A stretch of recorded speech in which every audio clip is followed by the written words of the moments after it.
திருப்பூர் மாவட்டம் அவிநாசியில் உள்ள அவிநாசி லிங்கேஸ்வரர் கோவில் நாயன்மார்களால் பாடல் பெற்ற பெருமைக்குரிய தலமாகும்.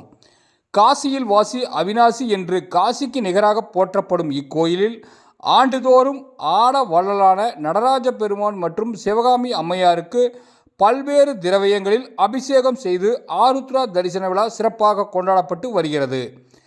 இந்த ஆண்டு தரிசன விழா அவிநாசி லிங்கேஸ்வரர் கோயிலில் கடந்த டிசம்பர் மாதம் 25ஆம் தேதி ஸ்ரீ மாணிக்கவாசக பெருமான் திருவாதிரை நாச்சியார் காப்பு கட்டுதலுடன் துவங்கியது. தொடர்ந்து நாள்தோறும் காலை மற்றும் மாலை வேளைகளில் திருவெம்பாவை உற்சவத்துடன் மாணிக்கவாசகர் திருவீதி உலா நடைபெற்று வந்தது.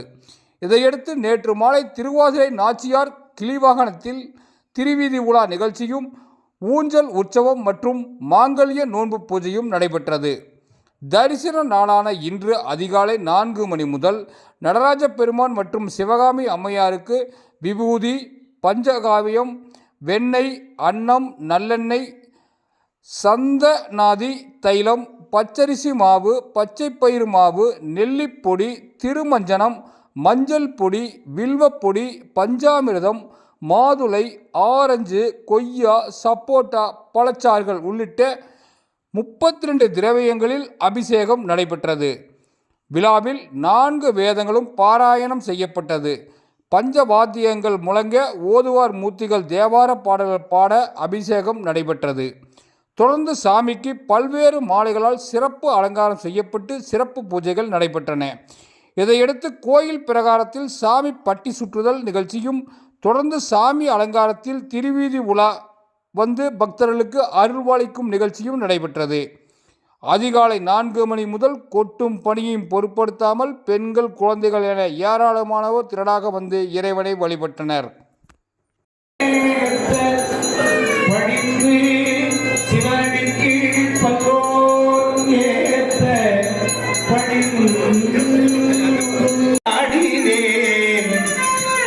நாடிற்று நமச்சிவாயவே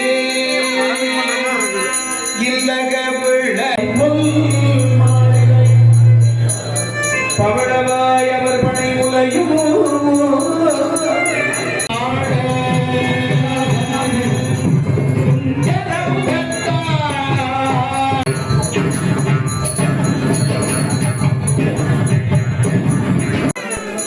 அடிகள் உந்தம் ஊர் காடும் கைந்தோலே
இது போன்ற செய்திகளை உடனுக்குடன் தெரிந்து கொள்ள நமது சேனலை பின்தொடருங்கள்.